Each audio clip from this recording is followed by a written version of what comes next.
ወይም የራሱን ሌላ እምነት ተከታይ ከሆነ ግልጹን ራሱን ማውጣት አለበት ማለት ነው።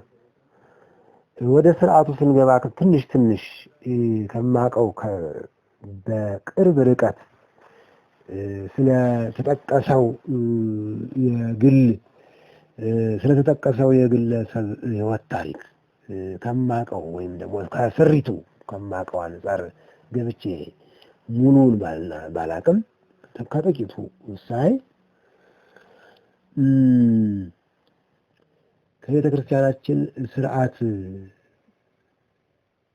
ጋራ የማይጣጣም አንድ ስርዓት ላነሳ እችላለሁ። እሱም ምንድነው? በኢትዮጵያ ኦርቶዶክስ ተዋሕዶ ቤተክርስቲያን ስርዓት መቁጠሪያን በመቁጠሪያነት የሚጠቀሙት በገዳም ወይም ደግሞ በከተማም ቢሆን እግዚአብሔርን ኤሎሄ ኤሎሄ እግዚኦማርነ ክርስቶስ ችላላይሶን በማለት ለነፍሳቸው ጸሎት ለዓለም ጸሎት ለሰላም ጸሎት ይይዙበታል ማለት ነው። ይህን መቁጠሪያ ይህ መቁጠሪያም የሚዘጋጀው እንደ ኢትዮጵያ ኦርቶዶክስ ተዋሕዶ ቤተክርስቲያን ስርዓት ጌታ ከተሰቀለባቸው እጽዋት ወይም እንጨቶች ነው ብቻ። እነዛም ከ5 የማያንሱ ከ7 የማይበልጡ እጽዋት ናቸው። አሁን ወደ ግለሰቡ ህይወት ታሪክ ወይም የእሳቸውን ስርዓት ሳይ ወይም ስመሰክር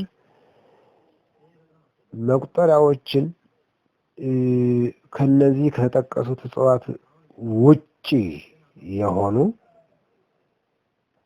የምን እንደሆነ የማይታወቅ መቁጠሪያ ከነዚህ ከ5 እስከ 7 ከሚደርሱት ውጪ የሆነ እንደውም በብዛት ሹፌሮች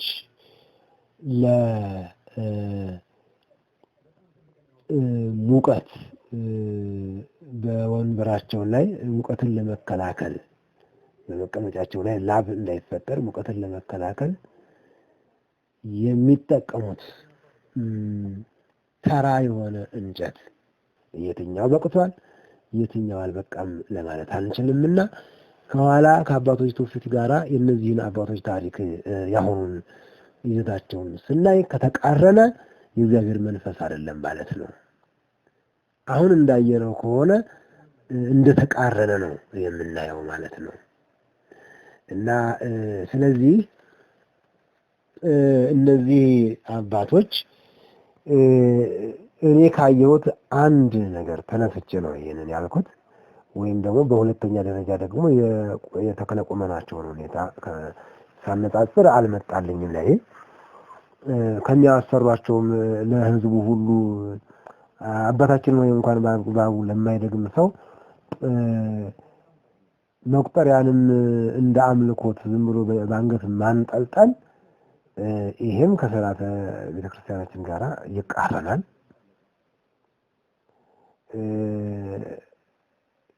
ከዚህ አንፃር ምን ያህል በእናንተ በጠያቂዎቹ ዘንድ ምን ያህል ሚዛን ደፍተውላችሁ ነው ቤተክርስቲያን ምኩራብ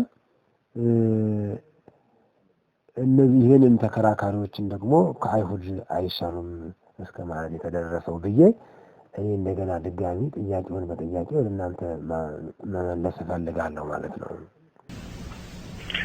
መቁጠሪያ በመሰረቱ መቁጠሪያ ነው ራሱ ቃሉ። አባቶቻችን ማንበብ ስለማይችሉ እግዚኦ መሐረነ ክርስቶስን 41 ጊዜ ቆጥራሉ። በእንተ ማርያም መሐረነ ክርስቶስን 41 ጊዜ፣ ኪላላይሶን ኢየሱስን 41 ጊዜ፣ አምላኬ አምላኬን 41 ጊዜ፣ ስማና አምላክነ 41 ጊዜ፣ አድነና ከመዓቱ ሰውረና በምህረቱ በእንተ ማርያም ወላዲቱን 41 ጊዜ እንደዚህ ያደርጉ ይጸልዩና ከዚህኛው ዘመን ትውልድ ለየት የሚሉት አንዳንድ መናፍስት በህይወታቸው ውስጥ እንዳይገባ ትከሻቸውን፣ ጀርባቸውን፣ ማጅራታቸውን፣ ራሳቸውን፣ እግራቸውን፣ ባታቸውን፣ ሆዳቸውን፣ ክንዳቸውን በመቁጠሪያው ይመቱታል።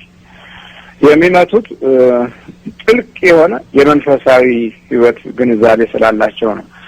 የሚመቱት ክፉ መናፍስት ጸሎታቸውን እንዳያስታጉል፣ ድካም እንዳያመጣባቸው፣ እግራቸውን እንዳይዝ፣ ቁርጥማት እንዳይሆን፣ የብርድ በሽታ እንዳይሆን፣ ነርቭ እንዳይሆን ግንዛቤ ስላላቸው ነው የክፉ መንፈስ። ሌላው ደግሞ ውስጣቸውን እንዳያዝ፣ የሚሰሩትን ስራ እንዳያበላሽባቸው፣ የሚያዩትን እሱ እንዳያይ፣ የሚሰሩትን እሱ እንዳይሰራው ነው የሚመቱት። ከዛ በኋላ መውረር፣ ማቃጠል፣ መብላት፣ በሰውነት ውስጥ መሄድ፣ እንደ ድንጋይ መሆን በአካላቸው ሲሰማቸው መንፈሱ እንደገባ መረጃ ያገኛሉ ማለት ነው። ይሄ ልዩ ላብራቶሪ ነው፣ በጣም ልዩ ላብራቶሪ። በዚህ መሰረት ይሉና ለምን ሰውነቴን ስመታው አላመመኝም ወይም ለምን እንዲሰማኝ አልሆነም ብለው በደንብ አድርገው ሲመቱት ከዛ ራሱ ኢንፎርሜሽን ይሰጣቸዋል። ማን የገባው ብለው ሲጠይቁት እኔ ነኝ፣ ልክፍት ነኝ፣ የምትሸነፍ መስሎኝ ነው የገባሁት፣ ማጣቀይ መስሎኝ ነው የገባሁት፣ ቡዳ ነኝ፣ አይነ ጥላ ነኝ ብሎ ይነግራቸዋል።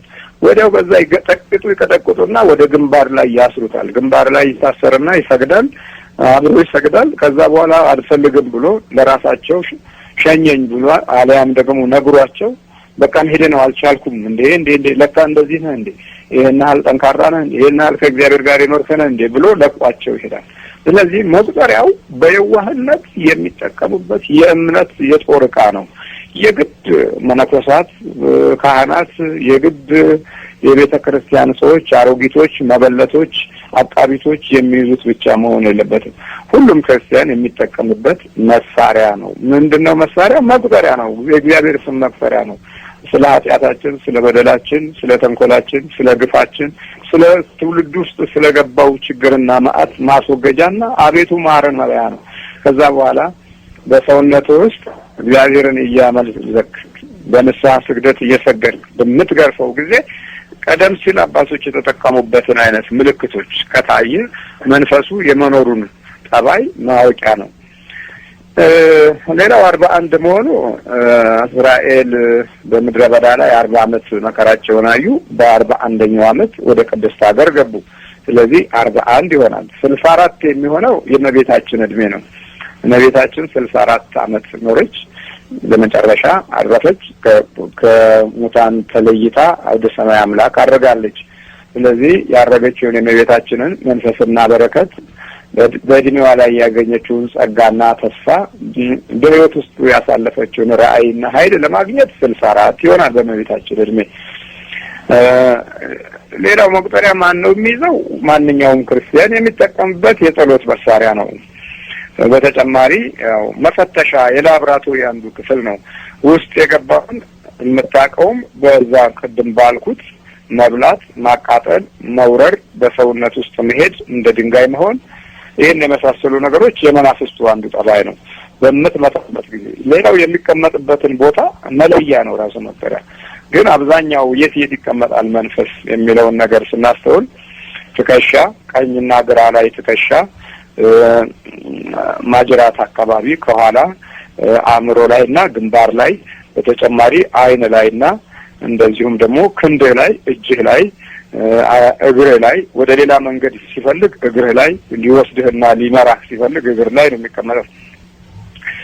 በአኗኗር ባህሪ ደግሞ ልብ፣ ህሊና፣ አእምሮ ላይ ነው የሚቀመጠው። የሚጸልይ ከሆነ አንደኛው ክፍል ላይ ነው የሚቀመጠው። ጸሎት ካለው ወይ ህሊናው ላይ ወይ ልቦናው ላይ። ጸሎት ከሌለ ግን ህሊና፣ አእምሮ፣ ልቦና ላይ ነው የሚቀመጠው። በዚህ ጊዜ ህሊና ከነፍሳችን አንደኛው ክፍል ነው። ልቦናም ከነፍሳችን አንደኛው ክፍል ነው። ይህንን ተቆጣጠረው ማለት 100% ይዞታል ማለት ነው። ዛሬ አብዛኛው በዚህ ውስጥ ነው ያለው። ስለዚህ እዚህ ልብና ሆድ ውስጥ አካባቢ በሚመታበት ጊዜ መብላት፣ ማቃጠል፣ መውረር የተለየ ባህሪያቱ ነው፣ መገለጫው ነው። በዚህ ጊዜ አድፍጧል፣ ተቀምጧል፣ መኖሪያ አድርጎታል፣ ለየው ማለት ነው። ከዛ በኋላ ማዳከም የሚለው ቃል ተከታይ ይሆናል። ማዳከም፣ በጸሎት ቦታ ላይ ማዳከም፣ እየገረፈው ማዳከም፣ ትእዛዝ እየሰጠው ማዳከም። ጸጥ በል አትረብሸኝ፣ በኢየሱስ ክርስቶስ ስም አዝዣለሁ፣ በድንግል ማርያም ስም አዝዣለሁ ብሎ በመቁጠሪያ ሲመታው የመፍራት ባህሪ እየተሰማው ይመጣል። ጫን ያለ ምት የምንመታው ሆድ አካባቢና ትከሻ፣ ግራና ቀኝ ትከሻ ከማጅራት አካባቢ ራስ ላይ እንደዚህ ስትቀውረው ቶሎ ነው የሚለቀው። ከራስ አካባቢ ወደ ግንባር ላይ ውጣ ስትለው ልክ እንደሚንቀሳቀስ ነፍሳት ሆኖ ወደ ግንባር ላይ ሲወጣም ይሰማሃል። ከዛ በኋላ እዛ ላይ ታስረዋለህ። ግንባር ላይ መታሰሩ ደግሞ ዋናው ጥቅሙ ምንድነው? አንተ የምታየውን አይን ስለምትሰግድ ስለምትጸልይ አንተ የምትመለከተውን አይመለከትም። ከአይን ውጣ ትላለህ፣ ከጆሮ ውጣ ትለዋለህ። ግንባር ላይ ይታሰራል። ሲሰግድ አብሮ ይሰግዳል። አልሰግድም ብሎ የወደቀ መንፈስ ስለሆነ በቀላሉ የመያዝ ባህሪው የሰፋ ይሆናል፣ ይያዛል በቀላሉ ማለት ነው። ከዛ በኋላ እንዲህ እየቀጠቀጥከው በመቁጠሪያ ስታሰለቸው ከጥቂት ጊዜ በኋላ ስለሚደክመው በልቡ ውስጥ በህልና ወይም በጆሮ ውስጥ መናገር ይጀምራል። ከየት ነው የመጣኸው? የዘር ነህ? የቤተሰብ ነህ? ከየት ነው የመጣኸው ስትለው ለራስህ ይነግራል። ሌላ ጥያቄ አያስፈልግም። ከዛ ሲደክመው የሚናገረው ነገር ነው። በቃ ሲቀጠቀጥ ይናገራል። በቃ ከዛ የአሜሪካ ለክፍት ከሆነ የአሜሪካ፣ ከኢትዮጵያ ተመጥቶ የመጣ ከሆነ ከኢትዮጵያ፣ ቡዳ ሆኖ ከመጣ ቡዳ፣ አይነጥላ ሆኖ ከመጣ አይነጥላ፣ ዛር ሆኖ ከመጣ ዛር፣ ማንነቱን እንዲገልጽ የሚያደርገው አንደኛው መቁጠሪያው ነው። በአሁኑ ዘመን አብዛኛው ሰይጣኖች ተጠማቂዎች ሆኗል። ለምን? ቃልቻውም የሚልከው ወደ ጠበል ነው፣ ደፍተራውም የሚልከው ጠበል አጠጥቶ ነው እንዳይወጣ። ስለዚህ በዚህ በመቁጠሪያ በሚጀለጥበት ጊዜ ግን መቋቋም አይችልም። አንዱ መንፈሳዊ አባቶቻችን በረከት ነው። ልዩ የሚያደርገን ይሄ ነው። የድሮ ሕዝብ እኮ መቁጠሪያ ለመያዙ እስላሙን ተመልከቱ። እስላሙ በሙሉ ታክሲ ብሎ የሚይዘው መቁጠሪያ ከክርስቲያኑ የተወረሰ ነው። ክርስቲያኑ ነው መሳሪያውን የጣለው። የጸሎት መሳሪያውን ጥሎ ክርስቲያኑ ኑክሌሩን፣ ቦምቡን፣ መድፉን፣ ታንኩን፣ መትረጌሱን፣ ቢኤሙን ይሄን ይሰራል። ክርስቲያኑ ነው ይሄን እየሰራ ያለው። በፊት መሳሪያው ግን ይሄ ነበረ። ስለዚህ ከክርስቲያኑ የወጣው እርግማን ዓለምን ሁሉ እያዳከመው ነው። ለሌሎችም እያነቃቃቸው ነው። የሞት እድገት እንዲያመጡ እያበረታታ ያለው የክርስቲያኑ ነው። ሶቪየት ህብረት ተመልከት፣ ክርስቲያኖች ናቸው። ማርክስ፣ ኤንግልስ፣ ሌኒን የሚባሉት በሙሉ ምንጫቸው ክርስቲያን ነው። እንግዲህ የግፍ ኃይል፣ የተንኮል ኃይል፣ የሞት ኃይል ከክርስቲያኑ ነው አሁን እየወጣ ያለው። መምህር እጅግ በጣም የሚደንቅ ትምህርት እያስተማሩን ነው። በተለይ ስለ መቁጠሪያ እባኮትን ይህንን ስለ መቁጠሪያ የሚያስተምሩትን እባኮትን ይቀጥሉ መምህር። አሉ የመቁጠሪያን ጥቅም ሳያስተምሩ ያደጉ የተወለዱ አባቶች አሁን አባቶ ደረጃ የደረሱ አሉ። እነዚህ አባቶች አሁን ስለ መቁጠሪያ እያንዳንዱ መመናን ሲይዝ ይላሉ። ኧረ ተበላሸ ትውልዱ፣ መቁጠሪያ የሚይዘው መነኩሴ ብቻ ነው፣ መቁጠሪያ የሚይዘው ቄስ ብቻ ነው እያሉ ይላሉ። እንዴ ምንድነው መቁጠሪያ? መቁጠሪያ እኮ ዲያብሎስን ሰራዊት መጣያ መድረሻ ነው። ከሌላ እኮ ምንም ነገር አይደለም። ስለዚህ የበረከት መንገዶቻችንን እንደ እንቅፋት እየቆጠርን ከመንፈሳዊ ተስፋ ህዝቡን አስወጥተን ሜዳ ላይ የጣልነውን ትውልድ እንደገና ወደ መንፈሳዊ በረከት ሲመጣ ከተበታተነበት እና ከወደቀበት መንፈስ ወደ ቤተክርስቲያን ሲመጣ መቁጠሪያው በሚመታበት ጊዜ ዝም ብሎ አይመታም። እንደዛ ከሆነ መንፈሱ እንዲህ ብሏል፣ ኮብልስቶን ነው ብሏል። ዝም ብሎ ከተመታ እንደዛ ነው የሚሆነው። እንደዛ እንዳይሆን በኢየሱስ ክርስቶስ ስም እመታሃለሁ፣ በቅዱስ ሚካኤል ስም እመታሃለሁ፣ በኤልሻዳይ፣ በአዶናይ፣ በጸባኦት፣ በኢየሱስ፣ በአማኑኤል፣ በክርስቶስ፣ በያህዌ ስም እመታሃለሁ እያለ ሲመታው ነው ይሄ ምልክቶች የሚታዩት። ይሞክረው።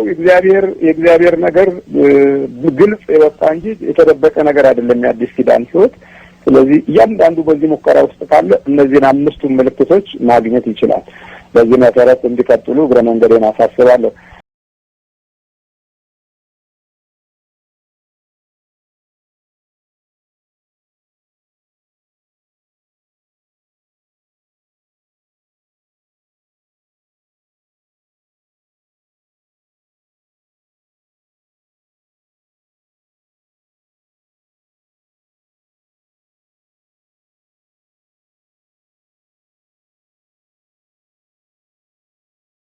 ምን ትላለህ የሚል ጥያቄ መጥቶልኝ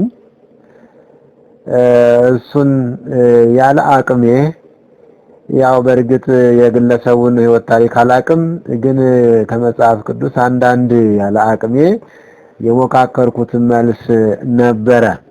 ምናልባት በዚህ ሁኔታ ላይ አለማወቄን ላቅ እና አለመማሬን ልረዳ እችልበታለሁ ብዬ አስባለሁ። እኔ